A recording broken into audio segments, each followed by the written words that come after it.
কায়েদে আজম মোহাম্মদ আলী জিন্নার ১৪৯তম জন্মবার্ষিকী উপলক্ষে মুসলিম রাষ্ট্র প্রতিষ্ঠায় জিন্নার অবদান নিয়ে আলোচনা সভা আয়োজিত হয়েছে আগামীকাল।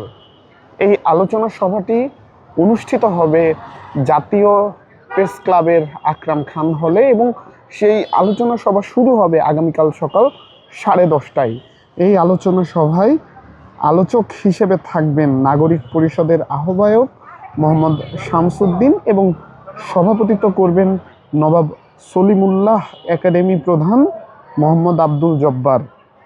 ঢাকা বিশ্ববিদ্যালয় কেন্দ্রীয় মসজিদের যেই মূল ফটকের পাশেই আমরা এই মুহূর্তে দেখছি এমন একটি পোস্টার কিন্তু টানানো আছে, যে পোস্টারে মোহাম্মদ আলী জিন্নার একটি ছবি, যিনি ছিলেন পাকিস্তান জাতির জনক, এবং সেই ছবিতেই এই তথ্যগুলো আমরা পেয়েছি।